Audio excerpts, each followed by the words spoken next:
नमस्कार दोस्त, मैं विकास विश्वकर्मा आप सबका स्वागत करता हूं विकास स्टडी पॉइंट में। दोस्तों, इस वीडियो में हम बात करने वाले हैं क्लास 12 का चैप्टर नंबर 11 जिसका नाम है विद्रोही और राज। इसका हम बात करेंगे सेकंड पार्ट का। फर्स्ट पार्ट ऑलरेडी अपलोड है, जिन बच्चों ने नहीं देखा जाके देख लीजिए। ठीक है, अब हम बात करेंगे सेकंड पार्ट की। तो थोड़ा सा रिवाइज कर लेते हैं फर्स्ट पार्ट की। फर्स्ट पार्ट में आप सबने पढ़ा था कि आखिर 1857 में जो क्रांति स्टार्ट हुई थी वो क्यों स्टार्ट हुई थी, कहाँ से स्टार्ट हुई थी, इसके क्या क्या कारण थे, कैसे कैसे ये फैला, किन किन जगहों से, कौन कौन से जो नेतृत्व करने वाले थे, कौन कौन से लोगों ने नेतृत्व किया था। जैसे दिल्ली में आपको पता है बहादुर शाह जफर ने किया था, रानी लक्ष्मीबाई झांसी से की थी। ऐसे विभिन्न जगहों से बहुत सारे लीडरों ने इस चीज को संभाला था और धीरे धीरे करते करते ये युद्ध और व्यापक हो गया था। और आप सबको पता है इन सभी को जोड़ने के लिए, एकता बनाए रखने के लिए, विद्रोहियों को और भड़काने के लिए कई सारे षड्यंत्र रचे गए थे, जिसकी वजह से 1857 की क्रांति और व्यापक फैल गई थी। इतनी बातें क्लियर हो चुकी थी। अब हम नेक्स्ट बात करते हैं। अब समझते हैं कि अवध में विद्रोह इतना व्यापक क्यों हुआ। कुछ ना कुछ तो बात होगी ना जिसकी वजह से अवध में इतना ज्यादा विद्रोह व्यापक हुआ था। देखिए, सबसे पहले बात करते हैं कि 1801 में अवध में एक सहायक संधि थोप दी गई थी। और आप सबको पता है, लास्ट वीडियो में मैंने आपको बताया था कि सहायक संधि एक प्रकार की ऐसी संधि थी जिसमें अंग्रेज अपनी एक सैनिक टुकड़ी भेजेंगे राजा के पास और राजा उसके रख रखाव का पूरा खर्चा देखेगा। साथ ही साथ इस सहायक संधि की वजह से ना तो राजा किसी से लड़ाई कर सकता है बिना अंग्रेजों के परमिशन के, ना तो वो किसी की मदद कर सकता है। ये सारा रूल लिखा हुआ था सहायक संधि में। हाँ, कहीं राजा की लड़ाई हो जाती है तो उस टाइम पे अंग्रेज इसकी सहायता करेंगे। ठीक है, और बदले में राजा क्या करेगा, सपोर्ट करेगा अंग्रेजों को, कर वगैरह वसूल करके देगा अंग्रेजों को। तो इस तरीके की चीजें चल रही थी। ठीक है, तो 1801 में अवध में सहायक संधि थोप दी गई थी। दूसरा बात करते हैं 1856 में अवध रियासत को ब्रिटिश साम्राज्य में स्थापित कर लेना। यानी कि अब 1856 में क्या हुआ, 1856 में अवध रियासत को ब्रिटिश में शामिल कर लिया गया। यानी कि ये कह दिया गया कि अब इसमें कोई भी राजा ये राज्य को नहीं संभालेगा, बल्कि कौन संभालेगा, बल्कि ब्रिटिश सरकार संभालेगी। ठीक है ना। अच्छा, यहाँ पे समझने वाली बात है कि नवाब के एक बेटे थे, ठीक है, जिसका नाम था विरजिस कद्र। ठीक है ना। उनको वहां की जनता बहुत ज्यादा लोकप्रिय थी, मतलब नवाब के प्रति। और उसके बाद उनकी बेटे को सेलेक्ट कर लिया गया लीडर के तौर पर। और ये जो नवाब थे ना, इनको कलकत्ता भेज दिया गया था। ठीक है। और आप सबको पता है, पिछले वीडियो में मैंने आपको एक चित्र दिखाया था बेगम हजरत महल की, तो वो नवाब की पत्नी का नाम है। ठीक है, और उन्होंने युद्ध में बढ़ चढ़ के हिस्सा लिया था। तो नवाब की सेना को खत्म कर दी गई थी, रियासतों में अंग्रेजी टुकड़ी को तैनात कर दी गई थी, यानी कि उनके राज्यों में अंग्रेजी टुकड़ी को तैनात कर दी गई थी। नवाब का महत्व घट गया था। अच्छा, विद्रोह मुखिया तालुकदार पर से उसका नियंत्रण हट गया था। यानी कि कहने का मतलब यह है कि अब नवाब का हर किसी पे से जो अधिकार है वो हट चुका था। अब किसका अधिकार आ गया था, अब ब्रिटिशों का अधिकार आ गया था। आगे अवध की जमीन जो नील और कपास के लिए बहुत ही ज्यादा अच्छी मानी जाती थी, अब उस पर भी कब्जा किसका हो गया, अंग्रेजों का कब्जा हो गया। आगे बात करते हैं 1856 में लॉर्ड डलहौजी द्वारा अवध पर कब्जा करना, जिससे इलाकों और रियासतों में एक गहरा असंतोष फैल गया। यानी कि यहाँ के नवाब को यह कह करके हटा दिया गया था कि ये अच्छे शासक नहीं है, जबकि नवाब उस टाइम पे बहुत ज्यादा फेमस थे। ठीक है, लेकिन इसके बावजूद भी अंग्रेजों ने हटा दिया था। अब जनता तो गुस्सा करेगी ही, तो जनता ने गुस्सा किया। ठीक है, आगे अवध के लोगों में बहुत ज्यादा गुस्सा आया। नवाब को यह कर करके हटा दिया गया था कि वे अच्छे शासक नहीं थे। नवाब बहुत ही ज्यादा प्रिय थे, कहाँ से, लखनऊ से लेकर कानपुर तक बहुत ही ज्यादा फेमस थे।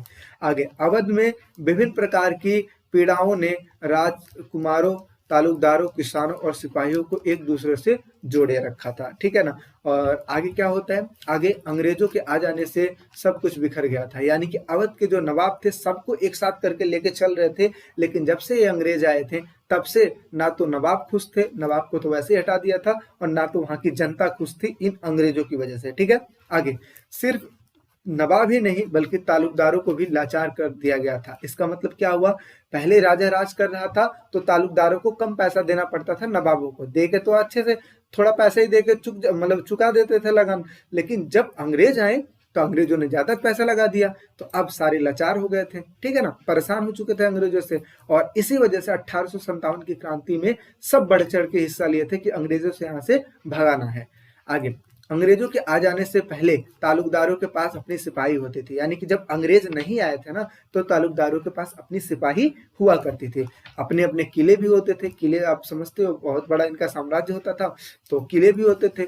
नवाब को कुछ राजस्व कर चुका कर आराम से रहते थे, यानी कि ये तालुकदार क्या करते थे, तालुकदार थोड़ा सा लगान लिया, राजा को दे दिया, राजा भी खुश, वो भी खुश, सब सही चल रहा था। लेकिन अंग्रेज जब से आ गए तब से सब तहस नहस हो चुका था, सब के सब परेशान थे। आगे अंग्रेजों ने तालुकदारों की सेनाओं को भंग कर दिया था और इसी वजह से परेशानी और बढ़ गई थी। इसके साथ साथ किसानों से राजस्व मनमाना वसूला जाने लगा था, यानी कि जितना उनका मन करता था उस हिसाब से ये कर वसूला करते थे। ठीक है, अब यहाँ पे आपको समझने वाली बात यह है कि इन्हीं सभी कारणों से अवध की जो क्रांति है, अवध में जो विद्रोह है, और व्यापक फैला हुआ था। ठीक है ना, इतनी बात आपको समझ में आई।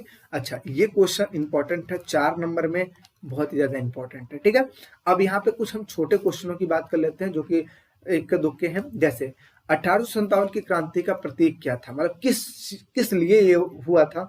तो आप सबको पता है धर्म भ्रष्ट किया जा रहा था, यानी कि धर्म भ्रष्ट किया जा रहा था। तो धर्म भ्रष्ट किया जा रहा था यानी कि कारतूस का यूज किया जा रहा था, और ऐसे ही कुछ अफवाह और फैली हुई थी जिसको कहते हैं चपाती बांटना। आपको पता है रात रात में चपाती बांटी जाती थी, तो चपाती बांटना और कमल का फूल, ये जो है इस युद्ध का, इस क्रांति का एक प्रतीक था। आगे समझते हैं। 1857 के विद्रोह के दौरान ब्रिटिश जनरल कौन थे, तो कैनिंग।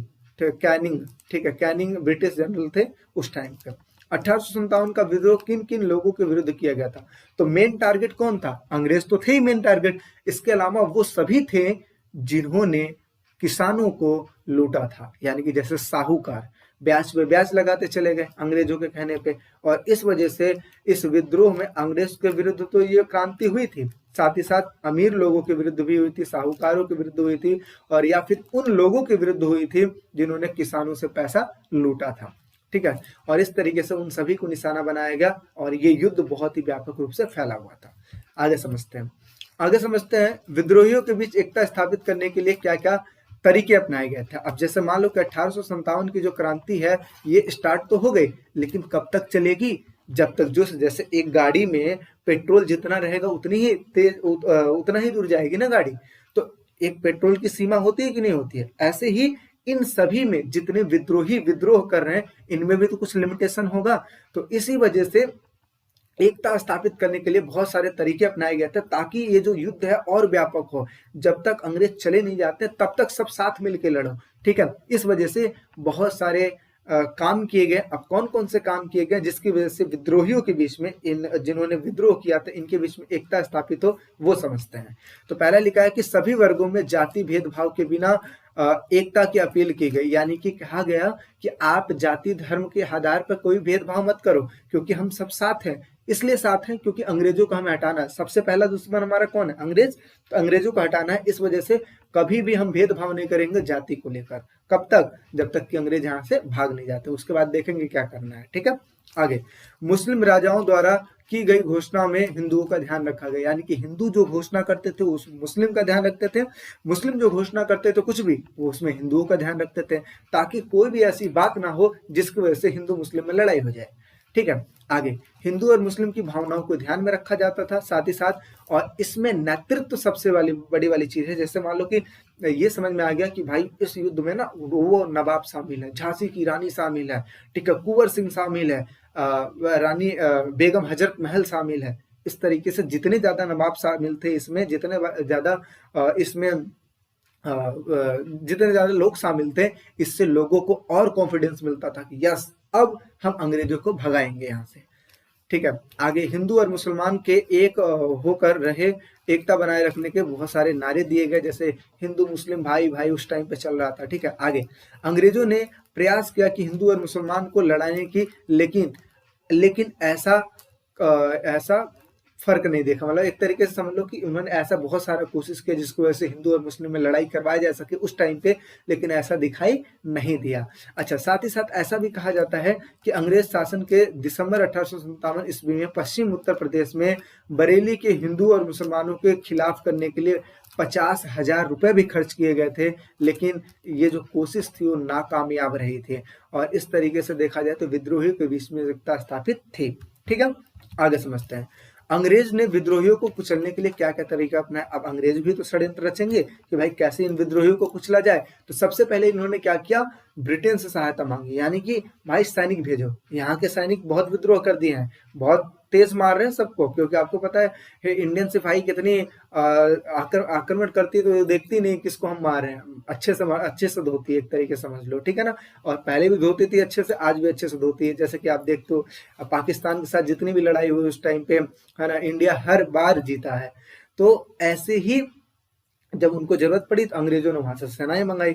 तो पहला उन्होंने काम किया कि अंग्रेजों ने ब्रिटेन से बड़ी मात्रा में सैनिक सहायता मांगी। दूसरा, अंग्रेज ने उत्तर भारत में मार्शल लॉ लागू कर दिया। अब मार्शल लॉ क्या था? मार्शल लॉ एक प्रकार का ऐसा नियम था जिस किसी पर भी संदिग्ध अगर होता था, मतलब शक होता था, तो उसको गिरफ्तार करके जेल में डाल देते थे अंग्रेज लोग और अच्छे से पीटते थे। ऐसा मार्शल लॉ में कहा गया था। अंग्रेज ने उत्तर भारत में मार्शल लॉ लागू कर दिया। सैन्य अधिकारियों और आम ब्रिटेनियों को विद्रोह के संदिग्ध भारतीयों को दंडित करने की शक्ति दे दी थी। यानी कहने का मतलब ये है कि जितने भी लोग हैं जो इस विद्रोह में शामिल थे, उन सभी भारतीयों को दंडित करने का आदेश दे दिया गया था। किसमें? मार्शल लॉ में। आगे समझते हैं। जहां विद्रोह ज्यादा हुआ था, अंग्रेजों ने वहां पर बहुत ही ज्यादा अत्याचार किए, ताकि लोगों को ये पता लग सके कि विद्रोह अंग्रेजों के खिलाफ करना ये बहुत ही खतरनाक है, ऐसा वो कर रहे थे। आगे, विद्रोही सैनिक को पकड़कर मौत के घाट उतार देते थे। अच्छा, ऐसा करने से लोगों के अंदर आतंक फैल जाएगा कि नहीं भाई, ये करना सही नहीं है। तो इस वजह से अंग्रेज क्या करते थे, जहां पे विद्रोह ज्यादा होता था वहीं पे तोप छोड़े जा रहे हैं। कई सारे सैनिकों को पकड़ के, जो भी विद्रोह में शामिल थे, उनको तोप के सामने खड़ा होके उनको उड़ा देते थे तोप से। तो इससे लोग, उसके चीथड़े उड़ जाते थे और लोगों को डर आ जाता था, है ना। तो इस तरीके की चीजें वो करते थे ताकि जो ये विद्रोह है वो शांत हो पाए। आगे, फूट डालो और शासन करो की नीति के अनुसार हिंदू और मुस्लिम में दरार डलाते थे। ठीक है, ये तो उनकी बहुत पहले से डिवाइड एंड रूल वाली चीजें चलती थी। आगे, विद्रोह करने वाले के लिए सिर्फ एक ही सजा थी। वो कौन सी सजा थी? सजाए मौत। आगे, कोलकाता और पंजाब दोनों तरफ से हमला किया गया ताकि विद्रोह को शांत किया जा सके।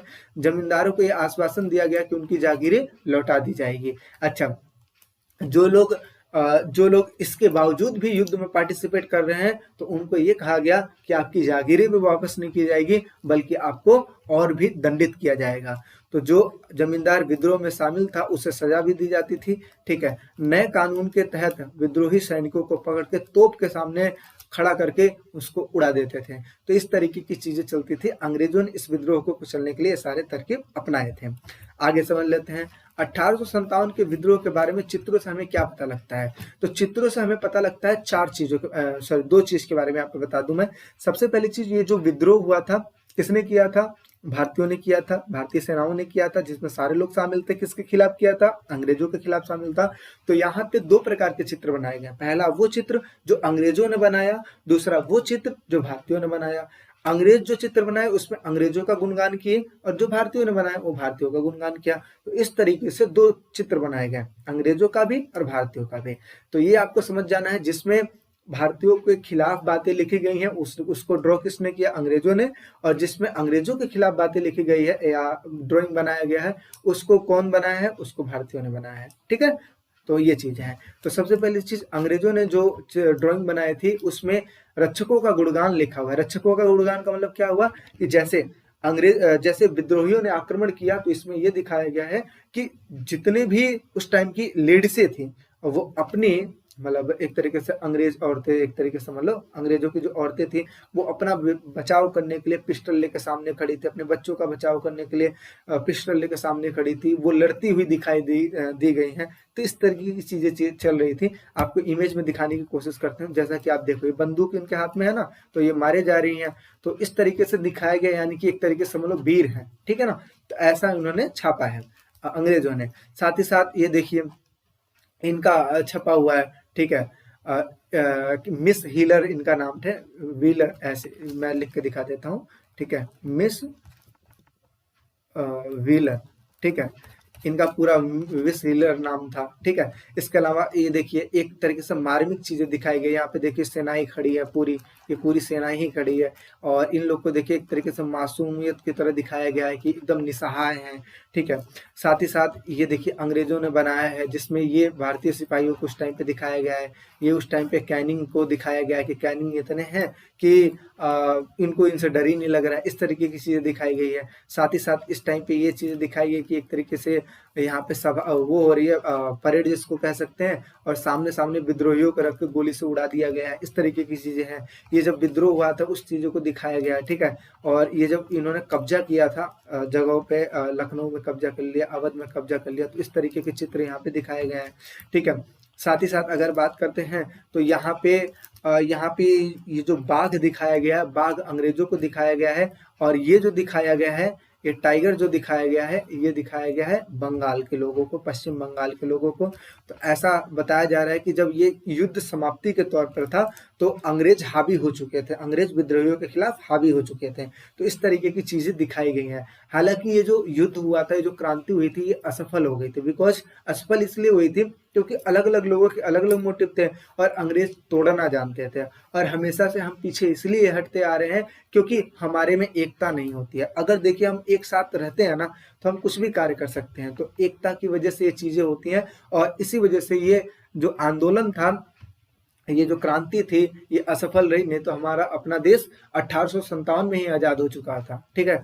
और देखिए झांसी की रानी को दिखाया गया है, और झांसी की रानी को एक हाथ से घोड़ा पकड़ते हुए दूसरे हाथ से लड़ाई करते हुए दिखाया गया है। तो एक तरीके से आप समझो कि ये इनके ऊपर बहुत सारे पोएम भी बनी है, जैसे खूब लड़ी मर्दानी थी वो झांसी वाली रानी थी, है ना, इस तरीके की चीजें हैं। तो ऐसी जिसमें भारतीयों का गुणगान किया गया है वो भारतीयों ने बनाया है, और जिसमें अंग्रेजों का गुणगान किया गया है वो अंग्रेजों ने बनाया है, और इस चीजों को वो अपने न्यूज़पेपर वगैरह में भी छापते थे। तो इसी के बारे में बताना है कि 1857 के विद्रोह के बारे में चित्रों से क्या पता लगता है।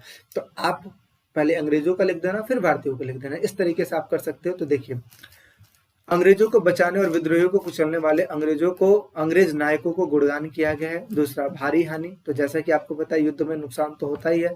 1857 के विद्रोह के समय हुई तबाही को प्रदर्शित किया गया है। एक नष्ट मस्जिद और वाजिद अली द्वारा बनाया गया सिकंदर बाग खंडहर के रूप में दिखाया गया। हालांकि देखिए इस चित्र में तो नहीं है, लेकिन मैं आपको बता दूं कि आपके बुक में एक महल जैसा बना हुआ है, वो उसी चीज की बात हो रही है, वो खंडहर के रूप में दिखाया गया है, ठीक है। अच्छा, नेक्स्ट बात कर लेते हैं यहाँ पे वीरता की मूर्ति। तो ये देखिए लड़ रही हैं, तो वीरता की मूर्ति के रूप में तो दिखाई दिया गया ना कि जो भी लड़ रहा है वो वीर है भाई, तो वही चीजें हैं। तो देखिए वीरता की मूर्ति, तो विद्रोहियों के हमले से अपने को बचाती हुई अंग्रेज महिलाओं को वीरता की रूप में प्रदर्शित किया गया है। आगे भयानक तबाही का प्रदर्शन, तो 1857 के विद्रोह में चित्रों से हमें पता लगता है कि 1857 का विद्रोह इतना व्यापक था या इतना भयानक था जिससे जान और माल की हानि हुई। तो ये जाहिर सी बात है कि युद्ध होता है तो जान और माल की तो हानि होती है, तो ये चीज है। ब्रिटिश समाचार पत्रों में भारत में घटित हिंसा के चित्र एवं खबरें खूब छपती थी, यानी कि ब्रिटिश सरकार मतलब वो ब्रिटिश जो लोग थे, ब्रिटेन वाले जो लोग थे, वो अपने देश में वो क्या करते थे, न्यूज़पेपर में ये छापते थे कि अंग्रेजों ने ऐसे मारा, अंग्रेजों ने ऐसे मारा, ताकि लोगों के अंदर भय पैदा हो जाए। तो इस तरीके की चीजें वो वहां पे दिखाते थे, जिनको देखकर पढ़कर ब्रिटेन की जनता प्रतिशोध तथा सबक सिखाने की मांग कर रहे थे। यानी कि एक तरीके ब्रिटेन को, यानी कहने का मतलब क्या है कि ब्रिटेन वाले ये सारा चीज कर रहे थे, जिसकी वजह से जो भारत की जनता थी वो ये सोचती थी कि प्रतिशोध लेना है, और इसी वजह से 1857 की क्रांति में इन्होंने बढ़ चढ़ के हिस्सा लिया। दूसरा, निसहाय औरतें एवं बच्चों के चित्र भी बनाए गए हैं, जैसा कि आप इसमें देख सकते हो स्मृति में। तो देखिए स्मृति में कौन सी चित्र है, तो ये कहाँ है, हाँ ये, इसी को स्मृति में कहते हैं, ठीक है। तो स्मृति में दिखाया गया है कि जो औरतें हैं और बच्चे हैं निसहाय रूप से हैं, ठीक है। औरतें और बच्चे एक घेरे में एक दूसरे से लिपटे हुए दिखाई दिए हैं, जो कि लाचार और मासूम जैसे दिख रहे हैं। आगे, विद्रोह के बारे में प्रकाशित चित्रों में बदले की भावना के उफान में विद्रोहियों की निर्मम हत्या कर दी जा रही है, जैसा कि आप इस तोप के सामने देख सकते हो, ठीक है, उड़ा दिया जा रहा है। तो इस तरीके की चीजें थी जो कि चित्रों के माध्यम से पता लगता है। देखिए बेसिकली बात यह है कि जो चीज आपको पढ़ाई जाती है वो आपकी बुक का जो निष्कर्ष निकलता है उस चीज को पढ़ाया जाता है। बाकी आपको पता है कि इन सारे नोट्सों से अच्छे से स्टडी करते हो तो आपके 90 प्लस तो नंबर आ जाएंगे, लेकिन 90 प्लस के बाद वाला 95%, 96, 97, 98, 99 या 100 वो वही बच्चे कर सकते हैं जो एक्स्ट्रा एफर्ट्स करेंगे। एक्स्ट्रा एफर्ट्स करना जरूरी है, तो इस चीज को समझिएगा। Self study is the best study.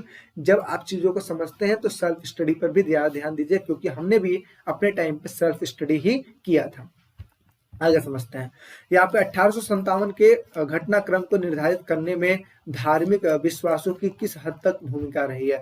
अब यहाँ पे हमें समझने वाली ये बात है कि आखिर ये जो घटना घटित हुई थी, इसमें जो धर्म के ऊपर बात हुई थी, क्या ये जो चीजें हैं वो सही थी या क्या थी।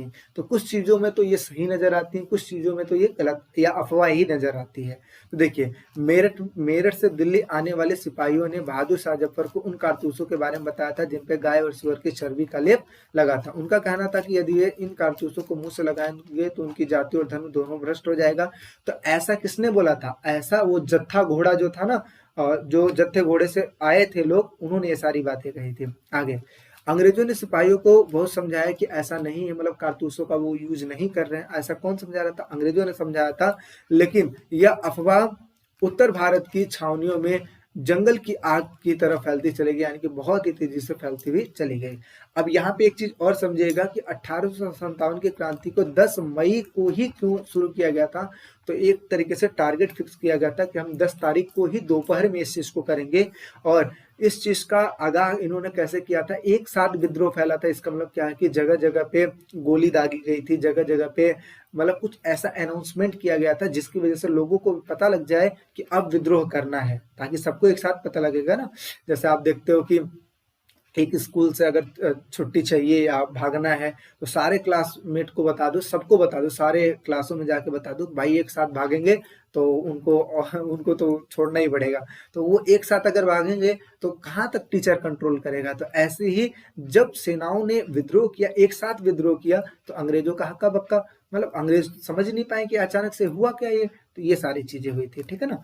आगे, कमांडेंट कैप्टन राइट ने अपनी एक रिपोर्ट में लिखा था कि दमदम शस्त्रागार में काम करने वाले नीची जाति के खलासी ने जनवरी 1857 के तीसरे सप्ताह में एक ब्राह्मण सिपाही से पानी मांगा था। मतलब क्या है कि आखिर ये विद्रोह स्टार्ट कहाँ से हुआ था?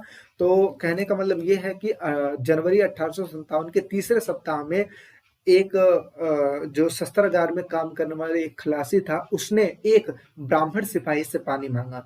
तो ब्राह्मण सिपाही ने कहा कि अगर हम तुम्हें पानी देंगे तो इससे हमारा धर्म भ्रष्ट हो जाएगा, मेरा जो लोटा है वो अशुद्ध हो जाएगा। तो उन्होंने कहा ठीक है, कोई बात नहीं, पानी मत दीजिए, लेकिन ये एक बात याद रखिएगा कि जिस धर्म के ऊपर आप घमंड कर रहे हैं वो धर्म जल्दी ही भ्रष्ट होने वाला है और ये जल्दी ही होकर रहेगा। अब उसको आ गया गुस्सा, उसने मतलब कुछ मारा वारा और फिर उसके बाद पता लगाने की कोशिश की। तो उसका जो यकीन था, उसका जो शक था यकीन में बदल गया और धीरे धीरे उसने सब में फैला दी है बातें।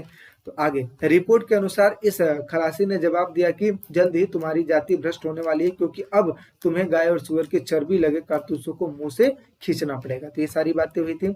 आगे, इस रिपोर्ट की विश्वसनीयता के बारे में कहना मुश्किल है, लेकिन इसमें कोई संदेह नहीं कि जब धर्म भ्रष्ट होने की अफवाह फैलने शुरू हो गई तो अफवाहों के सारे अफसरों के सारे आश्वासन बेकार हो गए। यानी कि जैसे ही अफवाह फैली तो जो अंग्रेज अफसर थे वो आश्वासन दे रहे थे कि भाई ऐसा कुछ नहीं है, ऐसा कुछ नहीं है, लेकिन ऐसा कुछ नहीं है, ऐसा बात कोई मान ही नहीं रहा था। ये अफवाह बहुत जल्दी ही फैल गई।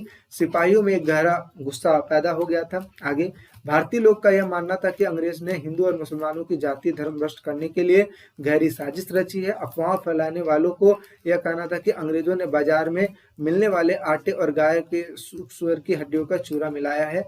कहने का मतलब यह है कि मार्केट में जो आटा मिल रहा है उसमें गाय और सुअर की हड्डियों का चूड़ा मिलाया गया है, ऐसी अफवाह फैलाई गई थी। अब देखिए, एक चीज यहाँ पे समझिएगा कि आखिर ये अफवाह इसलिए फैलाई गई थी, जरूरी नहीं कि अंग्रेज काम करते थे, लेकिन ये जो चीजें थी ये करने वाला कोई और भी हो सकता है। इसलिए ताकि अफवाह जितनी ज्यादा फैलेगी, अब लोग क्या करेंगे, अंग्रेजों के खिलाफ भड़केंगे, और अंग्रेजों के खिलाफ जब भड़केंगे तो सारे लोग उनको हटाने की कोशिश करेंगे। तो इस तरीके की चीजें चल रही थी। तो अफवाह करना भी जरूरी था ताकि लोग एकजुट हो पाए और विद्रोह कर पाए। जैसे एक होता नहीं कि आग जब शांत होने वाली होती तो घी डाल दो और भड़क जाए, तो वो अफवाह जो थी ना ये काम करती थी, घी डालने वाला काम करती थी कि जैसे ही लोग शांत होते थे अफवाह एक और फैल जाती थी कि अंग्रेजों ने ये भी कर दिया, तो और विद्रोह हो जाता था। इस तरीके की चीजें होती थी। शहरों और छावनियों में सिपाहियों और आम लोगों ने आटे को छूने से इनकार कर दिया। इस तरीके की चीजें हो गई थी। आगे एक चीज यहाँ पे समझने वाली है कि गवर्नर जनरल के तौर पर हंड्रिंग ने साजो सामान के आधुनिकीकरण का प्रयोग किया था, जिसमें जिन एनफील्ड राइफलों का इस्तेमाल किया गया था उसमें चिकने कारतूस का इस्तेमाल होता था, जिसके खिलाफ सिपाहियों ने विद्रोह किया था। यानी कहने का मतलब यह है, ऐसी भी सच्चाई देखने को मिलती है कि जो भी आधुनिक हथियारों का यूज किया जा रहा था उसमें चिकने कारतूस का तो प्रयोग किया जा रहा था। ठीक है, और इस वजह से ये जो आंदोलन है ये भड़का। ठीक है, तो बाकी सारी चीज हो गई है। अच्छा, नेक्स्ट बात कर लेते हैं। यहाँ पे कुछ चीजें और हैं, जैसे 1857 के विद्रोह के दौरान सरकार ने अवध के तालुकदारों की सत्ता किस प्रकार छीन ली थी। तो किस प्रकार छीनी थी, तो सबसे पहले ये है कि अवध के समूचे तालुकदार की जागीरें और किले बिखरे हुए थे। तो जाहिर सी बात है अपने अपने किले तो बिखेर रखे थे। अब आप कहोगे सर ये तालुकदार कौन थे। तालुकदार बेसिकली एक तरीके से समझ लो जमींदार ही थे। तालुकदार एक तरीके से जमींदार थे, क्योंकि जमींदार किसने बनाया था, अंग्रेजों ने इनको जमींदार बना लिया था। वैसे तालुकदार जो थे वो ऐसे लोग थे जिनके पास अपनी संपत्ति होती थी, जिनके पास अपनी सेना होती थी, लोगों से काम करवाया करते थे, मतलब किसानों से काम करवाया करते थे। इस तरीके की चीजें चलती थी। जब अंग्रेज आए तो अंग्रेजों ने राजा और तालुकदारों को जमींदार बना दिए ताकि टैक्स ले पाए। तो इस तरीके की चीजें चल रही थी। आगे ये लोग सदियों से अपने इलाके में जमीन और सत्ता पर नियंत्रण रखते हुए आए थे। कौन, तालुकदार लोग। लेकिन अंग्रेजों के आने से पहले तालुकदारों के पास अपनी सिपाही भी और अपने किले भी होती थी। लेकिन जब से अंग्रेज आ गए इनके सिपाही भी चले गए, इनके किले भी चले गए। आगे अंग्रेज ने इन तालुकदारों को स्वीकार करने को तैयार नहीं थे, इसलिए अवध के अधिग्रहण के तुरंत बाद तालुकदारों की सेनाओं को भंग कर दिया गया और इनके साथ इनके जो दुर्ग मतलब जो किला था उसको भी ध्वस्त कर दिया गया, यानी कि गिरा दिया गया। आगे ब्रिटिश भू राजस्व नीति ने तालुकदारों की शक्ति एवं सत्ता को और अधिक चोट पहुंचाया था। 1856 में एक मुश्त बंदोबस्त के नाम से ब्रिटिश भू राजस्व व्यवस्था लागू कर दी गई थी। यानी कि एक मुश्त बंदोबस्त क्या था, एक मुश्त बंदोबस्त वो बंदोबस्त था जिसमें तालुकदारों की सत्ता छीन ली गई थी। ये कह के छीन ली गई थी कि जो तालुकदार थे इन्होंने अपने बलपूर्वक जितने भी गरीब लोग थे, जितने भी किसान लोग थे, उनसे बलपूर्वक जमीनों को हासिल कर लिया है। तो जब इन्होंने बलपूर्वक हासिल कर लिया तो मैं भी बलपूर्वक हासिल करूंगा। यानी कि अंग्रेजों ने बलपूर्वक इनके किलों को भी ध्वस्त कर दिया गया, इनके सेनाओं को भी भंग कर दिया गया और सारी जमीनों को कब्जा लिए। तो ये सारा चीज था। आगे एक मुश्त बंदोबस्त के अंतर्गत तालुकदारों की जमीनों से उनको बेदखल कर दिया गया था। आगे दक्षिण अवध के तालुकदारों के सबसे अधिक क्षति उठानी पड़ी थी। कुछ के तो आधे से भी अधिक गांव हाथ से चले गए थे। यानी कि लोगों के तालुकदारों के पास कई कई गांव भी हुआ करते थे, तो कई सारे तालुकदारों के गांव भी चले गए थे। आधे से अधिक गांव अंग्रेजों के कब्जे में चले गए थे। ठीक है, तो ये चीज था। अच्छा, यहाँ पे इसके साथ ये चैप्टर ओवर हो जाता है, लेकिन यहाँ पे जाते जाते मैं एक क्वेश्चन आप लोग के सामने रख देता हूँ कि जो 1857 की जो क्रांति थी ये असफल क्यों हुई। ठीक है, असफल क्यों हुई, इसका जो आंसर आपको खुद लिखना है और आप लिख लेते हैं तो आपको 7011912793 पे मैसेज आपको करके बताना है। साथ ही साथ इसका आंसर मिलेगा कहाँ पे, इसका आंसर अगर आप नहीं कर पाते हो तो आपको मैं प्रोवाइड करूंगा। अदरवाइज आप इसी वाले नोट्स में से कुछ कुछ जो पार्ट है ना उसको काट के जब चैप्टर आप समझ आ जाएगा ना तो आप खुद बता सकते हो कि असफल होने के कारण क्या थे। असफल होने के कारण ये थे कि सबके अलग अलग उद्देश्य थे। किसान चाहता था कि मेरे फसल को ज्यादा रेट मिले, लगान माफ हो जाए। व्यापारी चाहता था कि पूरे व्यापार पे एकाधिकार हो जाए। पंडित चाहते थे कि हमारा धर्म भ्रष्ट ना हो। ऐसे ही अलग अलग लोगों के अलग अलग वो चीज थे। दूसरी चीज, अंग्रेजों ने भी अत्याचार करने शुरू कर दिए, सिपाहियों को ब्रिटेन से मंगा लिया। साथ ही साथ हमारे बीच में एकता नहीं रही थी, इसलिए क्योंकि कब तक अफवाहों के जरिए हम लड़ाई करते रहेंगे। बहुत सारे रीजन थे। तो ये सारा चीज करके लिख सकते हो। अगर नहीं लिख पाते हो तो मैं आपको बताऊंगा। बाकी अगर चैनल पे नए हो तो चैनल को सब्सक्राइब कर लेना। ऐप पे देख रहे हो तो अपने और सारे दोस्तों में शेयर करना। मिलते हैं एक नेक्स्ट वीडियो में। अभी के लिए टेक केयर, बाय बाय।